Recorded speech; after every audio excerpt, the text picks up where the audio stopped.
अस्सलाम वालेकुम नाज़रीन, प्रोग्राम ओपिनियन में तली काजी में भलीकार आऊँ है यासिर अहमद। हम स्टूडियो में ज्वाइन करता सीनियर तजियाकार अली काजी साहब। वेलकम अली साहब। Thank you Yasir. अली साहब, प्राइम मिनिस्टर साहब कल हिकिड़े डॉक्यूमेंट्री जे स्क्रीनिंग ते हुया, हिकिड़ी डॉक्यूमेंट्री ठाही आहे कंहिं, त उनजी स्क्रीनिंग ते वियल हुया जंहिंमें एक्टर्स वग़ैरह सेलिब्रिटीज़ वग़ैरह बि वेठा हुया। प्राइम मिनिस्टर साहब जी हुते हिकिड़ी मंतक़ साम्हूं आई, जेका प्राइम मिनिस्टर साहब जो चवणु त असांजे मुल्क जो सभ खां वॾो अलमियो इहो आहे, असांजे मुल्क जो अलमियो इहो आहे त हर 5 सालनि खां पोइ इलेक्शन्स थी थिए, इन करे असां लॉन्ग टर्म प्लानिंग नथा करे सघूं। एक्चुअली इमरान ख़ान साहब एग्ज़ैक्ट कोट एंड कोट इहो चयो त जमहूरियत जो अलमियो इहो आहे, डायलेमा ऑफ डेमोक्रेसी। अलमियो जमहूरियत जो इहो आहे त हर 5 साल खां पोइ यार इलेक्शन विढ़णी पए थी। चाइना जो मिसाल असांजे ख़ान साहब ॾिनो त ॾिसो, उते माण्हुनि खे ख़बर हुजे थी 15-20 सालनि ताईं हिकिड़ा ई हुक्मरान वेठा हूंदा, पर हींअर वारो जेको प्रेसिडेंट आहे चाइना जो, उहो त ताहयात आहे, जेसिताईं जहिड़ो हूंदो रहंदो। रशिया बि पर रशिया वारा घटि में घटि अलमियो त नथा अचनि, उहो जहिड़ी तहिड़ी इलेक्शन कराए प्यूटन वरी खटे वञे थो। ख़ान साहब त चए थो ही छाजा झंझट आहिनि, यानी जमहूरियत में ही जेको 5 साल खां पोइ इलेक्शन आहे, सो इहो न थियणु खपे। मतिलबु ॿिए लफ़्ज़नि में अलमियो त उहो शइ आहे जेका माण्हू खे अणवणंदड़ हुजे ऐं जेको ॾुखाईंदड़ हुजे, तकलीफ़ ॾींदड़ हुजे। सो ख़ान साहब जी नज़र में हर 5 सालनि खां पोइ चूंडूं हिकिड़ो जमहूरियत लाइ, सॼी डेमोक्रेसी जे सिस्टम लाइ हुननि खे हिकिड़ो अलमियो करार ॾेई छॾियो। ख़ान साहब करे लेक्चरिंग जे मूड में अचनि था, थोरो इंटेलेक्चुअल लेवल थोरो मथे हुजे त सो न क़ाबिल एतिराम नुक़्ता नज़र आहे, हिन खे सीरियसली सम्झणु खपे त छा जमहूरियत में हर 5 साल खां पोइ इलेक्शन थियणु खपनि छा? पोइ छाकाणि त हवालो ॾियनि पिया जंहिं मुल्क जो, चाइना जो, उते त जमहूरियत ई न आहे। सो लिहाज़ा उते जो हवालो ठीकु न पिया ॾियनि। साईं खे भला इहो ॿुधाइनि, अगरि संदसि मुराद इमरान ख़ान साहब जी इहा आहे त कंटिन्यूटी ऑफ पॉलिसीज़ नथी रहे, पॉलिसियुनि में तसलसुल नथो रहे, हर 5 साल खां पोइ ॿी हुकूमत अचे थी, उहो नया किसा शुरू करे थी, त लॉन्ग टर्म पॉलिसीज़ नथियूं हली सघनि। अच्छा, सो सही, भला असां वटि 11 साल मार्शल लॉज़ रहिया, हिकिड़ा ई हुकुमरान रहिया, पोइ वॾो मुल्क में तरक़ी अची वई, ख़ुशहाली अची वई। जिन्हनि मुल्कनि में आमरीत आहे, बादशाहतूं आहिनि, मिसाल इजिप्ट आहे, मिसाल अहिड़ा खोड़ मुल्क, लिबिया हो, हाणे त लिबिया वीचारो तबाह थी वियो, सीरिया आहे, त पोइ छा हुते तरक़ियूं अची वियूं हुयूं? ऐं जिन्हनि मुल्कनि में हीउ जेको अलमियो आहे, यानी यूनाइटेड स्टेट्स ऑफ अमेरिका, हर 4, हुते त मुर्गो 4 सालनि खां पोइ जेका चूंडूं थियनि थियूं, यूनाइटेड किंगडम आहे, बर्तानिया, इंडिया आहे, बांग्लादेश आहे, जेके मुल्क तरक़ी कनि पिया। सो उन्हनि जो मिसाल साईं छो नथो ॾिए, जेको यूरोप सॼो जेको आहे इन ई अलमीअ जे हेठि, यानी हर 4-5 सालनि खां पोइ चूंडनि जे नतीजे में उते हुकूमतूं मटिजंदियूं बि आहिनि, साॻियूं बि रहंदियूं आहिनि, ऐं हू मुल्क त शानदार फर्स्ट वर्ल्ड कंट्रीज़ थी आहे। ॾिसो, हिन में माण्हू जो एक्चुअली फ्रेम ऑफ माइंड सम्झ में अचे थो त कहिड़ी ज़हनी कैफ़ियत में आहे माण्हू जेको हीउ ॻाल्हाए पियो। सो ख़ान साहब खे हीउ जेको असां वटि हिकिड़ी काफ़ी सालनि खां हिकिड़ी ॻाल्हि हले थी त कंटिन्यूटी रहणु खपे, तसलसुल रहणु खपे, ऐं हू मुल्क जे हर क़यादत जो तसलसुल रहणु खपे, उन्हनि खे एक्सटेंशन्स मिलणु खपनि ताकी हिकिड़ी कंटिन्यूटी रहे, तसलसुल रहे, त पॉलिसीज़ डिस्टर्ब न थियनि। सो ख़ान साहब, पर हाणे छा कजे, इमरान ख़ान साहब जी वीचारे जी ॻाल्हि बि उनजे नुक़्ता नज़र सां हाणे वरी 2.5 सालनि खां पोइ साईं वरी इलेक्शन विढ़णो पइजी वेंदो, वरी सभु ख़फ़ा करणा पवंदा, वरी माण्हुनि खां वञी पुछणो पवंदो तव्हां खां वोट कंहिंखे आणणु चाहियो था, मवाद बि त जमा करणो पवंदो। नथी दिलि करे न, हाणे माण्हुनि खां हाणे हर 5 साल खां पोइ वञी पुछूं छा? अच्छा, इहो ई ख़ान साहब अगरि जॾहिं इलेक्शन न हो पावर में त मिड टर्म चूंडनि जो मुतालबा करे रहियो, हाणे चए थो 5 सालनि में बि न थियणु खपे। सो कमाल आहे कमाल। ठीकु आहे सभु कॉलर नज़र सां गॾु साइमा सांगी हैदराबाद मां। जी अदी, छा चवणु चाहींदा? जी वालेकुम सलाम सर, मां अली साहब सां इहो चवणु चाहींदमि त अॼु शिबली फराज साहब जेको आहे सो 10 मिंटनि जी हिकिड़ी प्रेस कॉन्फ्रेंस कई कराची में, ऐं उन 10 मिंटनि जी प्रेस कॉन्फ्रेंस में 20 टाइम्स हुननि सिंध ऐं कराची जो वर्ड यूज़ कयो। ऐं असां, मुंहिंजे ख़्याल में हर ॿिए टे चैनल ते हर ॿियो टियों जेको बि सियासतदान आहे हिन वक़्तु कराची ऐं सिंध खे रिपीट करे रहियो आहे, ऐं इहो केॾी न दिलि आज़ारी पई थिए त पोइ हाणे या त असां बि इहो नारो हणूं पंजाब ऐं लाहौर, KPK ऐं पेशावर, त आख़िर असांजी जेका हेॾी वॾी सिंध असेंबली वेठी आहे उन ते कॾहिं इन शइ ते बहस न आहे थियो, इन शइ ते का बिल न आंदो वियो। आख़िर केसि ताईं इहे शयूं हलंदियूं रहंदियूं? मूंखे ॾाढो हिकिड़ो असांजो साफ़ी भाउ हुयो, उन हिन शइ खे पॉइंट आउट कयो ऐं सभिनी जे साम्हूं उनखे चयो त असांजी दिलि आज़ारी थिए पई ऐं यकीननि थिए पई। ऐं इहा सिर्फ़ु हाणे जी ॻाल्हि न आहे, हर दफ़े इहा शइ रिपीट थिए पई त इन जो आख़िर कुझु त जेको आहे असांजा जेके आहिनि सिंधी सियासतदान उहे किथे आहिनि ऐं इन जो आख़िर छा हल निकिरंदो? इहो ई जेको आहे वली साफ़ साफ़ पुछो। Thank U. ठीकु आहे। अदी वाकई में इहो हिकिड़ी इंतिहाई दिलि आज़ारींदड़ मामिलो आहे। काफ़ी अरसे खां आहे, मुंहिंजे ख़्याल में ॾहाकनि खां ई किसो हले थो।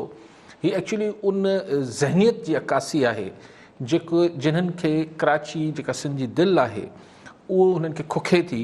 उहे चवनि था त हीअ कीअं सूरत असीं हिन खे भला आइनी तरह अलॻि नथा करे सघूं त घटि में घटि असीं हुनखे लफ़्ज़ी तरह अलॻि करे वठूं।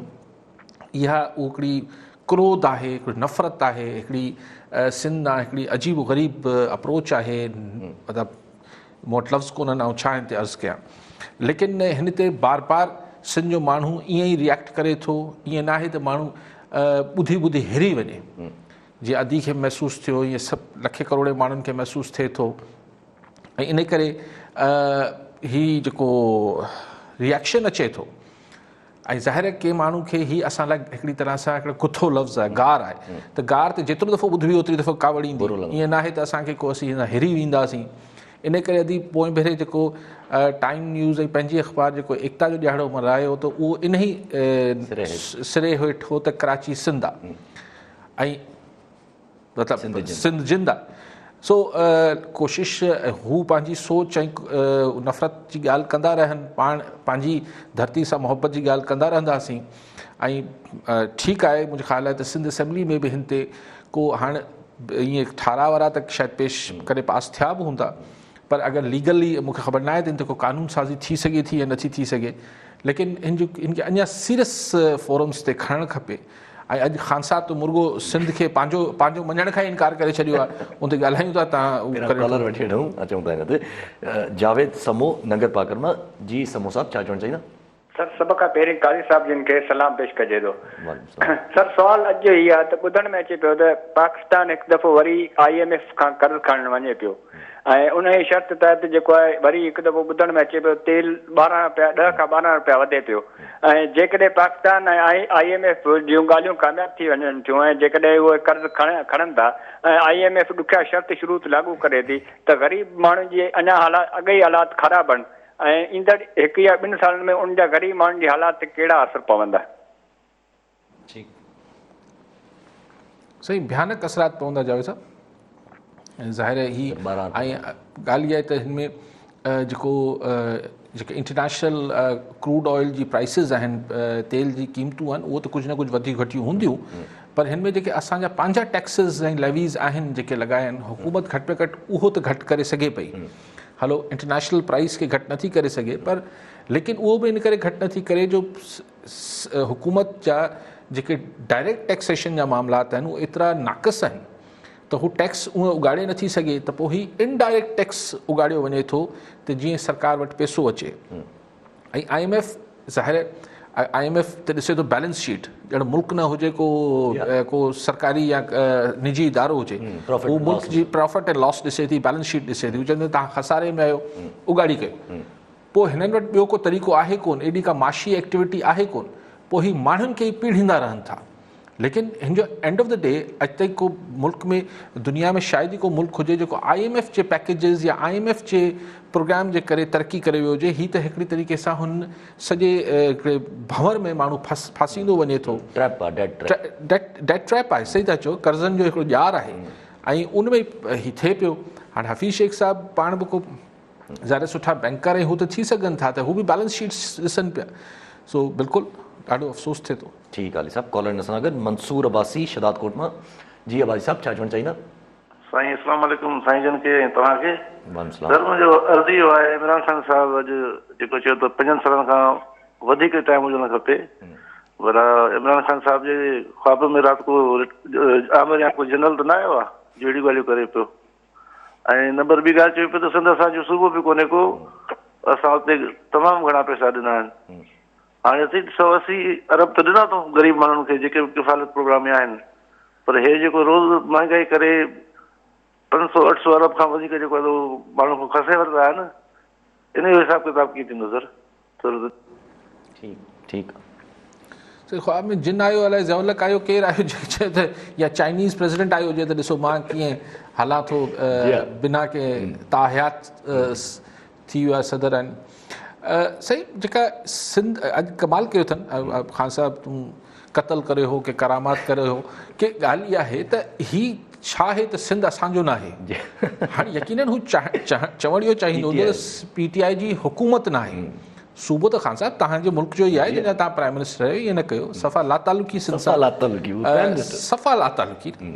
ऐं सिंध जे गादी वारे हंधि कराची मां तव्हांखे सीटूं बि मिलियूं आहिनि, ईअं न कयो। सो अॼु सफ़ा हथु छंडी वेही रहियो इमरान ख़ान साहिबु त सिंध असांजो आहे ई कोन। ऐं पोइ इहो त कईं सो कईं, वरी चई त इहो सूबो जेको आहे पीपल्स पार्टी जो आहे। माना जेके माण्हू पार्टियूं ॿियूं आहिनि सिंध में, फंक्शन लीग आहे, फलाणी आहे, ढिमकाणियूं, जेके पार्टियूं आहिनि, माना हू वीचारियूं जेके उन्हनि जो इहो सूबो बि कोन्हे। सो ख़ान साहिब जी ज़ुबान तिरके थी तमामु घणी, थोरो ख़्याल सां ॻाल्हाए। गॾो गॾु चयो अथऊं त असद उमर साहिबु ॿीहर ईंदो, 3 चकर वियो आहे, वरी ॿीहर ईंदो सिंध में, असां हाणे पंहिंजा रूट्स ठाहियूं था पिया, वरी इहे ॻाल्हियूं बि कयूं। सही सिंध में रूट्स ठाहियूं पिया, अलाए किथे पाड़ूं किथे बि पुख़्तियूं थियनि, शायदि समुंड जे किनारे कनि पिया, उते त पाड़ूं पुख़्तियूं थी नथियूं सघनि, उते तमामु घणो पाणी हुजे थो। सो इहे पाड़ूं अलाए किथे पुख़्तियूं थींदियूं, ॾिसूं। ठीकु आहे साहिबु। कॉलर सां गॾु डॉक्टर रियाज़ मातलीमा जी। डॉक्टर साहिबु छा चवणु चाहींदा? अस्सलाम वालेकुम साईं। वालेकुम अस्सलाम। साईं अली काजी साहिब सां ॻाल्हाइणो आहे। जी ॿुधनि था, सवाल कयो। साईं अली काजी साहिब खे सलाम हुजे ऐं अली काजी साहिब खे अर्ज़ु करिणो आहे त इन्हनि वॾेरनि मां ऐं नीर मां असांजी जान कॾहिं छुटंदी। असांजी गोड़ जो रस्तो आहे दुम्बालो खां वठी कपी मोड़ी ताईं, असांजी त जवानी ख़तमु थी हुई, असांजा बुज़ुर्ग विया हलिया, अॼु बि जेको वियो आहे त रस्ते जी अहिड़ी हालत आहे, इन्हनि वॾेरनि ऐं मीरनि मां असांजी कॾहिं जान छुटंदी। को पढ़ियल लिखियल असांजो MPA हुजे, को MNA हुजे, जेको ही पाकिस्तान जी ॻाल्हियूं छॾियो, असां पंहिंजे घर खे ॾिसूं। काई साहिब खे अर्ज़ु आहे त इहो कुझु मीडिया खे हलाए महिरबानी करे, त हिननि वॾेरनि मां ऐं मीरनि मां असांजी जान छुटे। को पढ़ियल लिखियल माण्हू अचनि मैदान में त असां उन्हनि खे सपोर्ट कयूं। असां कंहिं पार्टी न, असां अवामी माण्हू आहियूं साईं। ठीकु आहे डॉक्टर साहिबु। डॉक्टर साहिबु इलेक्शन कमीशन वारनि खे मिंथ कयूं था, को MPA MNA तव्हांखे जेको आहे हू नोटिफाई करे मोकिले ॾियनि। साईं किबला कमाल था कयो डॉक्टर साहिबु। केरु अली काज़ी, केरु तव्हांखे जान छॾाए ॾिए ऐं छो छॾाए ॾिए? ॻाल्हि इहा आहे त तव्हां इन्ही टुटल रोडनि ते वेंदा आहियो। तव्हां चओ पिया तव्हांजा वॾनि जे ज़माने में बि रोड टुटल हुआ, अॼु बि टुटल आहिनि। त डॉक्टर साहिबु पोइ इन्हनि पत्थरों पर चलकर आ सको तो आओ, मेरे घर के रास्ते में कोई कहकशा नहीं, अलाए छा। सो ॻाल्हि इहा आहे त इहे पोलिंग स्टेशनूं इन्हनि रस्तनि तां लंघी वञी वोट ॾींदा आहियो न, त पोइ ओॾी महिल हू रस्तो छो नथो महसूसु थिए? ऐं अगरि डॉक्टर साहिबु चए थो आउं त कंहिंखे वोट ई नथो ॾियां, त डॉक्टर साहिबु तव्हां त वरी पोइ सवायो तव्हां ते मयार थी थिए। त अगरि तव्हां जहिड़ा माण्हू वोट बि न कंदा, अच्छा चओ था त को अहिड़ो माण्हू कोन्हे, को उम्मीदवार कोन्हे, त सही पोइ डिमांड हूंदी त उते लोकल ज़रूरु। डॉक्टर साहिबु तव्हां पाण कोशिशि कयो, इहो को ॿियो छो, मतिलबु सच अच्छा है, सच जी ख़ातिर कोई और मरे तो और अच्छा है। त ॻाल्हि इहा आहे त इहो सच तव्हां चओ था त सच लाइ बीहो, ऐं पोइ ॾिसूं दुबालो ऐं हिन पासे जा माण्हू अगरि तव्हांखे वोट ॾिए। पर बेसिकली आउं हमेशह चवां थो सिंध जी इलेक्ट्रोल पॉलिटिक्स जो अलमियो इहो आहे। इमरान ख़ान साहिबु त चए थो 5 साल में इलेक्शन थियणु अलमियो आहे, ऐं चवां थो 2.5 सालनि में इलेक्शन थियणु खपनि। पर अलमियो इहो आहे त सिंध में माण्हुनि जो वोट ॾियण जो जेको रुझान आहे उनजो कारकर्दगी सां सरोकार कोन थो रखे। ठीकु आहे। पोइ वरी दाहूं पाण जाम कंदा आहियूं, पर वोट महल कोन सोचींदा आहियूं। ठीकु आहे। अच्छा जीअं ख़ान साहिबु जेको आहे उहो 5 सालनि जे इलेक्शन खे अलमियो चयो आहे, ऐं माना हिकिड़ी क़िस्म जी अकेडमिक गुफ़्तगू जी तरफ़। त हिकिड़ो सुवाल अचे पियो त असां वटि मुल्क में अली साहिबु इहो मसइलो त आहे त जीअं माना जीअं ख़ान साहिब जी मंतक़ा पॉलिसीज़ जी कंटिन्यूटी अगरि नथी रहे त पोइ policies in favour of the country जे हूंदियूं त पोइ पॉलिसीज़ जी कंटिन्यूटी ऑटोमेटिकली रहंदी न। ॾिसो ॻाल्हि इहा आहे त दुनिया में हीउ जेको जमहूरियत जो सिस्टम इवॉल्व थियो, हिन जी का मंतक हुई न, त बादशाहतूं हूंदियूं हुयूं, कंटिन्यूटी जॾहिं खां ॼाओ मतिलबु वॾो थींदो तख़्त ते वेहंदो, जेसिताईं मरंदो कोन तेसि ताईं बादशाह रहंदो, हिकिड़ी पॉलिसी हलंदी। वरी हुनजो पुटु हलाइणु शुरू कंदो, वरी हुनजो पोटो हलाइणु शुरू कंदो, जेको अॼु ॾींहं ताईं सऊदी हिननि मुल्कनि में आहे बि। ख़ैर उन्हनि खे त ख़ुशहाली सबबु आहे त तेल जाम आहे, ॿियूं मामलात आहिनि, लेकिन अदरवाइज़ मुल्क जी जेका हुकूमती पॉलिसियूं आहिनि उन जे ख़ुशहाल हुजण जो उहो त सबब ई कोन्हनि। सवाल इहो आहे त पोइ जॾहिं हीउ बादशाहती दौर खां पोइ हीउ जेको डेमोक्रेसी या जमहूरियत जो कॉन्सेप्ट इवॉल्व थियो, इन मां ई निकितो उहो इहो ई हो त यार अगरि हिकिड़ो माण्हू ग़लति आहे, हिकिड़ी पॉलिसी ठाहे वेठो आहे, सिर्फ़ु उनखे इन करे हलाइण ॾियणु घुरिजे तसलसल, भई ग़लति शइ जो तसलसल छो रहणु खपे। अगरि डोनाल्ड ट्रंप सॼे दुनिया सां अमेरिका खे भींग कयो वेठो त छा थियणु खपे आहे त डोनाल्ड ट्रंप खे अञा 40 साल ॾिजनि त बुर्गो दुनिया में ऊंधो करे छॾे सॼी शयुनि खे। त इन करे डेमोक्रेसी में मक़सदु इहो ई हुजे थो त 4 सालनि खां पोइ ॿियो अचे ऐं जेके सही शयूं आहिनि उनखे कंटिन्यू करे ऐं जेके सही शयूं न आहिनि उनखे डिसकंटिन्यू करे। कई प्रोग्राम पीपल्स पार्टी जे दौर में शुरू थिया, उहो नवाज़ शरीफ़ बि कंटिन्यू कया, इमरान खान साहब बि करे पियो। त पोइ इहा कहिड़ी मंतक आहे त ॿी हुकूमत ईंदी त तव्हांजी चङी शयुनि खे बि अंडू करे छॾींदी। ठीकु आहे हाली साहब। अल साहब इमरान ख़ान जी अगरि ॿियनि ॻाल्हियुनि ते अचूं, जिथे इमरान खान साहब ॻाल्हायो आहे साहिवाल में, त उते इमरान खान साहब वॾी काफ़ी तनक़ीद कई आहे पंहिंजो अपोज़िशन जे मथां अॼु, जंहिंमें हुन नवाज़ शरीफ़ साहब खे त भगोड़ो चई छॾियो, मौलाना फज़ल रहमान खे चवणु लॻा त भई ही मौलाना भी कहना जो है वो सही नहीं है क्योंकि आलम दीन की ये तौहीन हो जाएगी अगर मौलाना फज़ल रहमान को मौलाना कहा जाए और ये कानून से अपने आप को बालातर समझते हैं। मरीम नवाज़ साहब तनक़ीद कई आहे। प्राइम मिनिस्टर साहब अॼु अटैकिंग मोड ते आया आहिनि, मुस्तक़िल अटैकिंग मोड ते आहे ऐं हुननि खे शायदि थोरो कॉन्फिडेंस बि अची वियो आहे त PDM का टूटना ठहर गया, अब टूटी के तब टूटी। वो तो चए हुन तो PDM का फेल होना तो लाज़िम था अगरि इस हिसाब से। सो बहरहाल अगरि इहो हुननि खे फील अची वियो आहे तंहिंजे करे अञा थोरो सवायो ॻाल्हायूं पिया। ऐं तव्हां अॼोकी गुफ़्तगू में ॾिसो त घणो ज़ोर नवाज़ लीग, नवाज़ शरीफ़, मरियम नवाज़ ऐं मौलाना फज़ल रहमान ते हो। अॼु पीपल्स पार्टी इमरान खान साहब खे घटि नज़र आई पई। वो तो चवनि था न सिंध तो इहा त ॻाल्हि इहा न आहे लॉजिक, मंतक का ॿी हूंदी, खान साहब खे विसरी वियो हूंदो, लेकिन थोरो हल्को हथ हो अॼोकी हुन में। लेकिन ज़ाहिर आहे हू ॻाल्हाइनि था, पोइ अहिड़ो अजीब ॻाल्हाइनि था, पोइ जवाब में बि एतिरो ई ॾुखियो ॻाल्हायो वञे थो। मतिलबु ॿोली खे अगरि थोरो शाइस्ता रखिजे त को हर्ज न आहे। हाणे चोर ऐं लुटेरो ऐं भगोड़ो ऐं पोइ फलाण ऐं पोइ मौलाना चवणु तौहीन आहे, इहा कहिड़ी गुफ़्तगू आहे? तव्हां केरु आहियो फतवा जारी करण वारा? यानी कोर्टनि मां फ़ैसिले अचण खां पहिरीं जेको आहे उहे फ़ैसिला आहिनि, खोखर बरादरान जेके आहिनि उहे कब्ज़ा माफ़िया आहिनि। प्राइम मिनिस्टर आहियो यार, इहे फ़ैसिला अदालतनि खे करण जो सब जुडिस मैटर आहे। मैं तो खुश हुआ हूँ अगर आपने पहले न ॻाल्हि इहा आहे त अगरि कब्ज़ो थियल आहे हटणु खपे, पर ही लफ़्ज़ अगरि ई असांजो मारे थो त हिन अगरि खे दुनिया में चिटो करण जो कमु अदालतनि जो हुजे थो त अगरि सही आहे या न आहे। त कंहिंखे बि तव्हां इहे फतवा, ऐं उहो बि जॾहिं प्राइम मिनिस्टर फतवा जारी करे छॾे थो त पोइ हेठी इंतज़ामिया त चए थी न हाणे बॉस कह रहा है, बॉस सही होगा। जी ठीकु आहे साहब। कॉलर सां अगरि शेर मोहम्मद दल मीरपुर बठोरो मां। जी दल साहब छा चवणु चाहींदा? हेलो सर, काज़ी साहब खां जो सवाल कंदासीं त वफ़ाक़ी सरकार ओपन बैलेट ज़रिए इलेक्शन कराइण थी चाहे सेनेट जी, ऐं इन में छा चई थो सघिजे? छा वफ़ाक़ी सरकार इमरान खान PTI खे संदसि मेंबरनि ते को भरोसो कोन्हे या को ड्रामो थियण वारो आहे इलेक्शन में? थोरो वज़ाहत कजो असां। ठीकु आहे सही। अॼु इमरान खान साहब चयो त हींअर खां ई, कल्ह हुन बि चयो बाबर अवान त रेट खुलणु शुरू थी विया आहिनि पंजाब में बि। साईं खे बाबर अवान साहब खे ॾुखो त बाक़ी 2 सूबों में यानी इशारो सिधो सिंध ऐं बलूचिस्तान ॾे हो। जीअं पंजाब में भी रेट खुलना शुरू हो गया। इमरान खान साहब भी चयो तो हमें मालूम है कि कौन पैसे जमा कर रहा है, ख़रीदो फ़रोख्त जेका हॉर्स घोड़ा ख़रीद फ़रोख्त थींदा।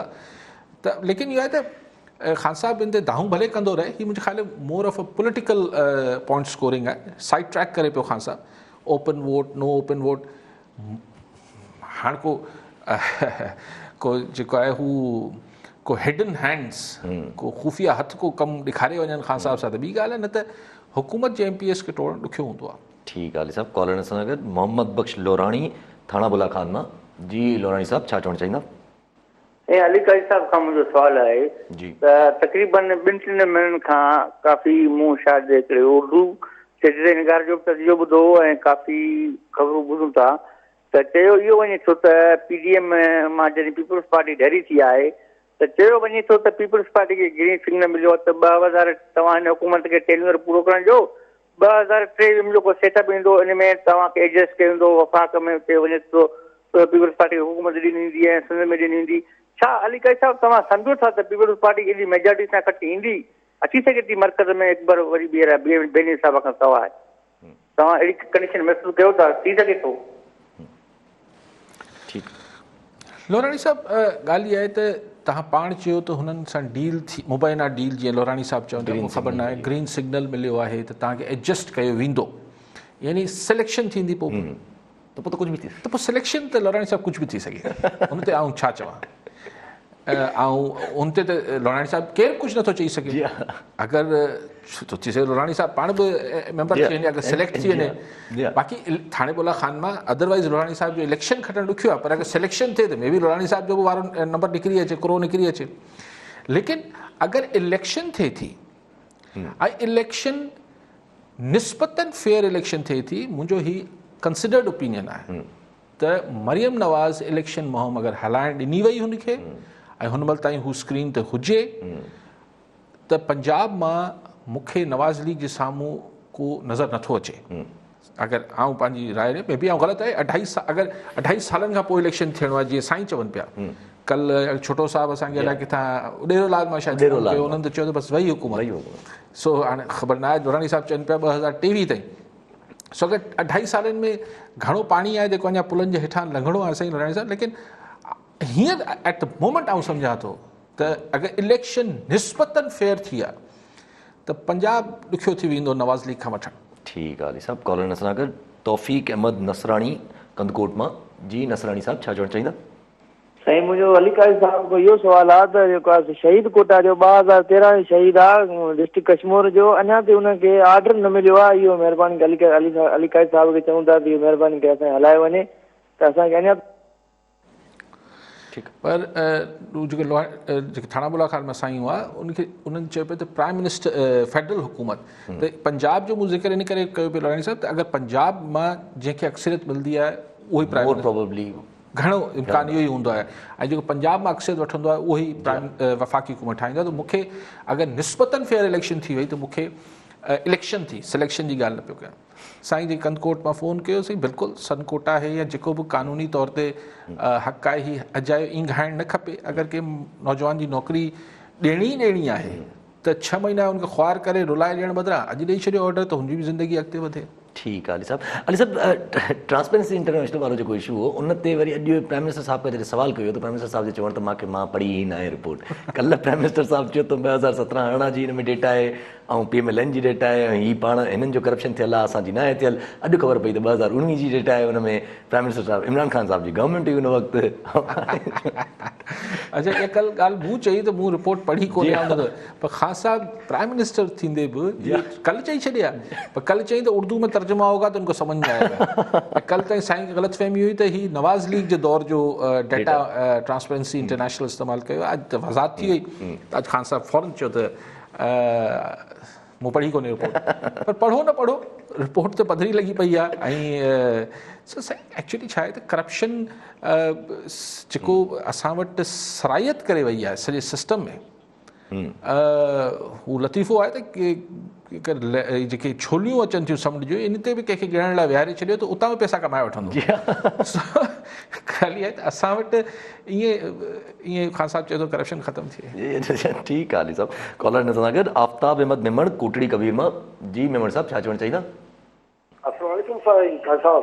वालेकुम सलाम सर, जेको एनक्रोचमेंट जे नाले सां अॼुकल्ह इहा गाड उहो थी रही आहे असांजे सिंध में सर, अवल त जिन हिननि खे प्लॉट अलॉटमेंट कया या जेको बि कयो वियो उहो कंहिं ॾिना, आवाम वीचारो काॾा वेंदो, थोरी हिन ते रोशनी विझंदा। ठीकु आहे जी मेमण साहब, ऐं शुरू खां राय जो आहे त पहिरीं माण्हुनि खे विहारण जा सरकारी जिन जी बि ज़मीन आहे, रेलवे जी ज़मीन आहे, इरीगेशन जी ज़मीन आहे, जंहिं बि सरकारी उनजी ज़मीन आहे, उन्हनि खे तव्हां उते विहण ॾिनो, उन्हनि खां तव्हां पैसा वरिता, उन्हनि खां तव्हां मंथलियूं वरितियूं, ऐं पोइ ज़ाहिर रही पिया 20-25 साल। ऐं ज़ाती तौर ते इहो नथो सम्झा त कब्ज़ो भले 25 साल पुराणो हुजे त जाइज़ थी वञे, लेकिन हाणे कुझु सरकार वटि को मां जी दिलि बि हुजणु खपे त हुननि खे तव्हां दरबदर कयो पिया। हलो, असांखे हुकुम आहे, अदालत जो हुकुम आहे, कोर्ट सगोरी जो आहे, ठीकु आहे, पुलिस खे एंटी इनक्रोचमेंट वारनि खे हटाइणु, लेकिन सरकार खे त को उनखे मुतबादिल करे ॾेई छॾणु खपे न, केतिरो ख़र्चु अची वेंदो। ही जेके कपनि ते वेठा वाहन जे इन्हनि खे जीअं दरबदर थिया, सखर में ईअं थिए पियो, ॿियनि हंधनि थिए पियो। ऐं चवां थो त सरकार वटि थोरी मां जी दिलि बि हुजणु खपे त ठीकु आहे इहो उनखे हटाइणो ज़रूरी बि आहे, त थोरो उनखे को सरकार लाइ केॾो न मसइलो आहे त हुननि खे हिकिड़ा 120 गज़ जा प्लॉट ॾेई छॾे या 80 गज़ जा प्लॉट ॾेई छॾे ऐं को अझो ठाहिण लाइ ॾेई छॾे, को वॾो मसइलो त कोन्हे। ठीकु आहे अली साहब इन ते अगरि जे घरनि जी ड्रा ड्रू अथई त अॼु शाहिद खान अब्बासी साहब वारे ऐं हूअं त नेशनल असेंबली में बि ॾाढो गोड़ रहियो इन ॻाल्हि ते, जेको खोखर पैलेस ऐं खोखर फैमिली सां जेको थियो आहे, जेके हुननि जा गॾु था विया आहिनि जेको बि, त उन ते अॼु वरी शाहिद खान अब्बासी जी हे ऊंचे हथकंडे चाहिए पहली बार इस्तेमाल हो रहे हैं हमारे पास, पहली बार मुल्क में ऐसा हो रहा है कि लोगों को घर मिसमार किए जा रहे हैं। ही सॼो चई असांखे डिॼाइण जी असांजे MPS जी कोशिशि आहे, असांजे धमकाइण जी कोशिशि आहे असांजे MPS खे, न त MNS खे ऐं MPS खे पंहिंजे जेके हुननि जा नून लीग आहिनि। जी हा, छाकाणि अॼु लेकिन छाकाणि त कोर्ट में मामिलो हलियो पियो न, मुंहिंजो ख़्यालु आहे त स्टे ऑर्डर हो, स्टे ऑर्डर हुयो बकुल हुननि जे सॉरी मुबैना तौर ते खोखर ब्रादरनि साहिबनि जी चवाणी मूजिबि त हुननि वटि स्टे ऑर्डर हो, त पोइ एॾी कहिड़ी तकड़ हुई जो उनखे ढाहे छॾिजे। लेकिन बहरहाल उहो थियो। अॼु हू जेको खोखर साहिबु ख़ुदि MNA आहे, उन बि क़ौमी असेंबली में ॾाढो गोड़ कयो ऐं चयो त मूंखे भले केतिरो तव्हां असांखे नुक़सानु पहुचायो, असीं पार्टी न छॾींदासीं। सो गवर्नमेंट लाइ जो नरेटिव ॾींहों ॾींहुं हुनजी जेको हिकिड़ो ख़्यालु हो त इमरान ख़ान साहिबु करप्शन जे ख़िलाफ़ त कुझु कंदो सो कंदो, पर हीअ style of governance, style of politics बि चेंज थींदी। इहो जेको विक्टिमाइज़ेशन आहे इहो कोई ईअं न आहे त इमरान ख़ान पहिरियों दफ़ो करे पियो, या 80 जे ॾहाके में पीपल्स पार्टी नवाज़ लीग पीपल्स पार्टी खे सिंध में जाम सादिक मरहूम पीपल्स पार्टी खे जीअं हैंडल कंदो हो, पोइ पीपल्स पार्टी वारा अची हुननि खे जीअं कंदा हुआ त फ़ाइदो त न थियो। हा, त पोइ आख़िर में हिकिड़ो वञी हुननि मीसा खे जमहूरियत कयो। उनखां पोइ पाण जेको ही दौर ॾिठो त 2008 खां 2018 ताईं, जंहिंमें पीपल्स पार्टी पहिरीं पावर में हुई, पोइ नवाज़ लीग पावर में हुई, त हिननि हिक ॿिए जे ख़िलाफ़ बतौर गवर्नमेंट्स कातकुआड़ा न खयां। सिंध में ॿिया मिलिट्री ऑपरेशन ऐं ॿियूं शयूं थियूं, लेकिन ऐं हुन में पीपल्स पार्टी ज़द में बि आई, MQM बि ज़द में आई, लेकिन उहो इहो न पियो चई सघिजे त हीअ पीपल्स पार्टी ऐं नवाज़ लीग हिक ॿिए सां खे नुक़सानु पहुचाइनि पियो। पर उहो कल्चर हाणे वरी PTI इंट्रोड्यूस करे पई, जेको चङी शइ त न आहे। ठीकु आहे सभु कॉलर सां गॾु नबी बख्श थईम कश्मीर मां। जी थईम साहब छा चवणु चाहींदा? साईं अस्सलाम वालेकुम। वालेकुम अली ख़ान साहब खे ऐं खे बि साईं सवाल इहा त इमरान ख़ान हाणे वरी चए थो लॉन्ग टर्म प्लानिंग जी ॻाल्हि, मतिलबु 5 साल खां बि वक़्तु मूंखे माना वक़्तु खपे। हू छा भला आईंदा सदर थियणु चाहे थो या हुनजा ॿिया मक़ासिद आहिनि? ॿियो सवाल साईं, ऐं सिंध में जेके इरिगेशन जी ज़मीनुनि जे हवाले सां आहे, हिकु त रनिंग केनाल जे लाइ हाई कोर्ट जो हुकुम आहे, ॿियो अहिड़ा उते सिस्टम आहिनि इरिगेशन जा जेके 50-60 सालनि खां वठी ख़तमु थी विया, फिटी विया, का उते मूवमेंट कोन रही इरिगेशन जी कॾहिं बि। ऐं कची आबादी में बि उन्हनि खे लीज करे अलाट कई वई। हाणे उन्हनि खे बि नोटिस अची विया आहिनि त तव्हां बाबा जी जॻहियूं ख़ाली करो। उहे माण्हू केॾां वेंदा? महिरबानी। ठीकु आहे साईं साहब। साईं चवंदा सदर थी वञे ख़ान साहब। ख़ान साहब जी नियत आहे का अहिड़ी का सदर थी वञे ऐं वेही रहे बसि। ख़्वाहिश त इलाही सारियूं आहिनि। कॾहिं कंहिंजी अमीर उल मोमिनीन थियण जी ख़्वाहिश थींदी आहे, कॾहिं कंहिंजी चाइनीज़ प्रेसिडेंट थियण जी ख़्वाहिश हूंदी आहे, पर साईं ॾुखियो आहे। 22 करोड़ आबादी आहे ऐं थोरी हिरियल आहियूं जमहूरियत ते। थोरी घणी जमहूरियत, हा घणी जमहूरियत असांखे बि कोन मिली आहे, लेकिन थोरी घणी जमहूरियत ते पाण बि हिरियल आहियूं। सो ॾुखियो आहे। 5 साल में ख़ान साहब खे कष्ट त खणणो पवंदो इलेक्शन जो, भले हिनखे अलमियो चए या छा बि चए। ऐं बाक़ी साईं चयो त इरिगेशन सही, उहा ॻाल्हि मूं अॻु में बि कई त तव्हां छो था, ऐं पोइ हुननि ऑफिसर्स जे ख़िलाफ़ एक्शन छो नथो थिए जिन्हनि हिननि खे अलॉटमेंट्स ॾिनियूं आहिनि? सिर्फ़ु सज़ा जेको आहे हुननि खे छो थी मिले जेके हुते वेठा आहिनि या जिन्हनि इंक्रोचमेंट कई आहे, जिन्हनि इंक्रोचमेंट में सहूलियतकारी कई आहे, उन्हनि जे ख़िलाफ़ एक्शन थियणु खपे। पैसा बि उन्हनि वटि हूंदा, ज़ाहिर सी ॻाल्हि आहे अगरि जे इंक्रोचमेंट में सहूलियतकारी कई आहे त। अली साहब जीअं चार्टर ऑफ डेमोक्रेसी जी ॻाल्हि थी त तव्हां जीअं चार्टर ऑफ डेमोक्रेसी में बि हुयो त सेनेट जा इलेक्शन जेके आहिनि उहे ओपन बैलेट जे ज़रिए थियणु खपनि, त अॼु प्राइम मिनिस्टर साहब जो बि इहो चवणु त सेनेट में पैसे चलते हैं ऐं चई असां कानून खणी था अचूं अमेंडमेंट जो, हाणे अगरि ख़बर पइजी वेंदी त केरु करप्शन खे करणु चाहे थो ऐं केरु करप्शन खे रोकणु चाहे थो। ख़ैर हाणे इहे पैमाना इमरान ख़ान साहब जा त अपोज़िशन कोन मञंदी, त इमरान ख़ान जी सर्टिफिकेट जो हुनखे ज़रूरत ई कोन्हे त हू करप्शन जे हक़ में आहिनि या ख़िलाफ़ु आहिनि, इहो त ख़ैर। लेकिन ॾिसो, आउं त शुरू खां चाहियां थो त हिन में बुराई कहिड़ी आहे? शो ऑफ हैंड थियण में बुराई कहिड़ी आहे, लेकिन वो जेको रज़ा रब्बानी बि ॻाल्हि कई आहे, कल्ह मूं पंहिंजे शो में बि कई पई, त पोइ हू जेको मुतनासिब नुमाइंदगी वारो मामिलो आहे, प्रोपोर्शनेट वारो सिस्टम आहे, त मिसाल सिंध में 17 MPA खपनि हिकिड़ो सेनेटर चूंडण लाइ। हाणे मिसाल हिकिड़ी पार्टी आहे जे वटि 7 या 8 MPA आहिनि, त माना उहो कंहिंखे ॾियनि, त मूंखे ख़बर न आहे को सिस्टम हिननि खे को न को इंट्रोड्यूस करणु खपे। सो उहो ई शायदि रज़ा रब्बानी बि चवनि पिया त मुतनासिब नुमाइंदगी जो छा थींदो, तब्दील करण जी कोशिशि आहे, निज़ाम खे ई तब्दील करण जी कोशिशि आहे अगरि ओपन बैलेट जी तरफ़ वञो त। ओपन वोट में इहो मसइलो थी पवंदो न, फंक्शन लीग वारो जेको आहे उहो पीपल्स पार्टी खे वोट ॾींदो ऐं पीपल्स पार्टी वारो फंक्शन लीग खे वोट ॾींदो मिसाल। सो लेकिन को सिस्टम ठाहींदा। ठीकु आहे साहब, कॉलर सां गॾु वज़ीर गोपांग कराची मां। जी गोपांग साहब, छा चवणु चाहींदा? सर मुझे काल साहब खां इहो सुवाल हो त वफ़ाक़ी वज़ीर कल्ह आयो मकड़ी ते, सरदार शाह कनासो साहब के पूरा आसार क़दीमा जा असां शयूं तबाह थियूं थियनि, उन्ही के छो हटाइनि, छो नथा उन्ही के रखनि था? सरदार शाह कहिड़ी शयूं तबाह थी थियनि? साईं आसार क़दीमा जा मकड़ी कब्रिस्तान आहे, जा कोडी जी किलो आहे, जा जेके बि मोहन जो दड़ो आहे, तबाह थियनि था पिया, त कोई देखभाल छो नथो करे? जेको कनासुरो साहिब जो ज़िक्र कनि पिया उहो छा आहे? उनखे चयो आहे चलो उहो को हा साईं बिल्कुलु थियणु खपे। ई असां वटि जेरनि जो ई हाल केरु नथो पुछे त हीअ त वीचारा हाणे मकड़ी जा कब्रिस्तान ऐं हीअ सभु, लेकिन बहरहाल हेरिटेज आहे ऐं असांजी जेके आहिनि आसार क़दीमा जी शयूं आहिनि, इहो अरिड़हीं तरमीम खां पोइ सूबाई हुकूमतनि जी ज़िमेदारी ते अचनि थियूं, ऐं असां उहे त मुंहिंजो दड़ो कंदा रहंदा आहियूं।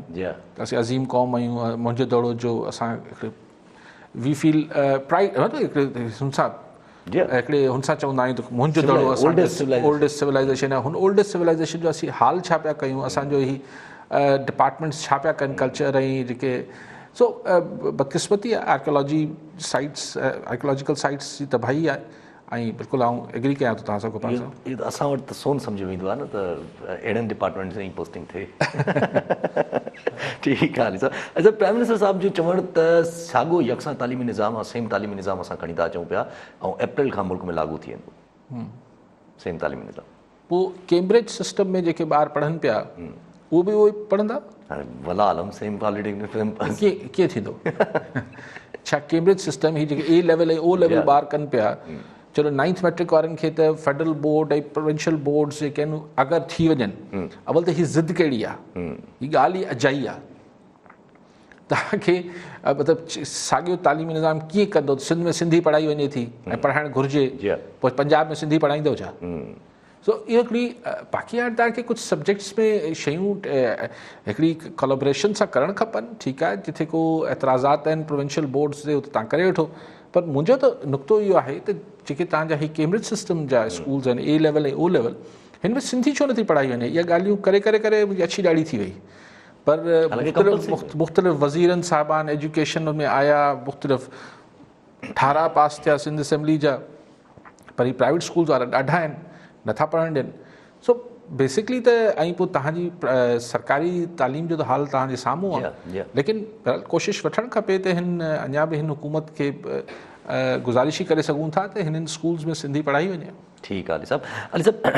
जस्टिस अज़मत सईद ते जेके सवाल खड़ा पिया थियनि उन्हनि जी बरक़रार उहे सवालनि जा सवालिया निशान अञा ताईं बरक़रार हलंदा पिया, त जीअं कल्ह पाकिस्तान बार काउंसिल वारनि बि तशवीश जो इज़हार कया त भई न इहो तशवीश आहे असांखे हिन ॻाल्हि ते अपॉइंटमेंट ते, अॼु सिंध बार काउंसिल बि चई छॾियो। सही, पोइ हिन कमीशन जी अगरि रिपोर्ट अची बि वई ब्रॉडशीट ते या सिरे महल ते या हुदैबिया ते, त जेका शइ उथंदे ई तकरारी आहे उनजी तारीख़ में अहमियत कहिड़ी हूंदी?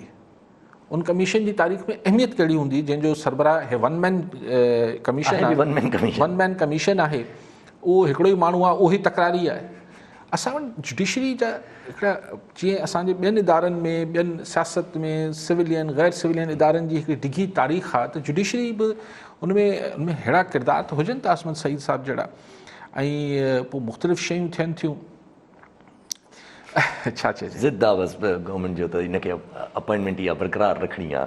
ठीकु आहे अली साहब। अली साहब, अॻिते वधूं था पिया त पंहिंजो जेको कल्ह सुप्रीम कोर्ट जो हिकिड़ो फ़ैसिलो आयो, कल्ह ॿ ॾींहं पहिरियां सुप्रीम कोर्ट जो फ़ैसिलो आयो त जंहिंमें उमर शेख जेके डैनियल पर्ल मर्डर में मुलविस मन जेके चयो वेंदो आहे मुबैना तौर ते, त उन्हनि खे रिहा कयो वियो आहे सुप्रीम कोर्ट जे तरफ़ां, जंहिंते रद्दमल इहो आयो त एंटनी ब्लिंकन जेके secretary of state in United status जा उन्हनि जेके हाणे आहिनि उन्हनि जो चवणु त भई असांखे इन ॻाल्हि ते तशवीश आहे हिन जजमेंट ते, ऐं अगरि असांखे इजाज़त ॾिनी त असां प्रोसिक्यूट करण लाइ तयारु आहियूं। पर उन ते डायरेक्ट वरी सिंध गवर्नमेंट जेको आहे जीअं जजमेंट आई ऐं जीअं स्टेटमेंट आई आहे सिंध गवर्नमेंट वरी नज़रसानी अपील डायरेक्ट करे छॾी आहे सुप्रीम कोर्ट। ॾिसो नज़रसानी अपील तव्हां मूंखां वधीक कानून सम्झो था। नज़रसानी अपील जेका आहे उहो टेक्निकल ग्राउंड्स ते थींदी आहे। जी ऐं टेक्निकल हिन में कहिड़ी ग़लती हूंदी जजमेंट में जंहिं नज़र सां, लेकिन मिड़ई सिंध हुकूमत हुजत तमामु करे पई ऐं असां वटि प्रोसिक्यूशन जेका आहे उहो केस सही नथी ठाहे, छा थी थिए सुप्रीम कोर्ट बि इहो चयो त चओ पिया त हुन जेल में ही कयो हिन ई कयो, साबित त कयो। साबित कयो।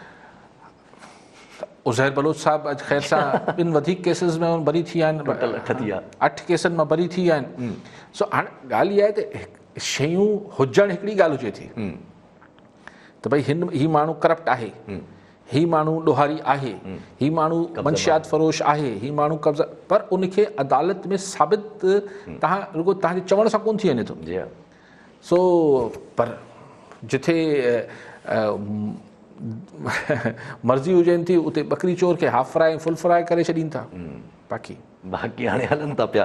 पर सभु हीउ जेको प्रेशर अचे थो पियो माना हिकिड़ो सेक्रेटरी ऑफ स्टेट जे तरफ़ां, त इहो प्रेशर त आहे सिंध गवर्नमेंट जे मथां हुजे, सिंध गवर्नमेंट न पाकिस्तान गवर्नमेंट जे मथां। ऐं मसइलो थींदो ही जेको अमेरिका ऐं ही वेस्ट जा मुल्क पंहिंजे शहरियुनि जे मामले में सेंसिटिव हुजनि था, असांजो अहिड़ो मामिलो कोन थो हुजे।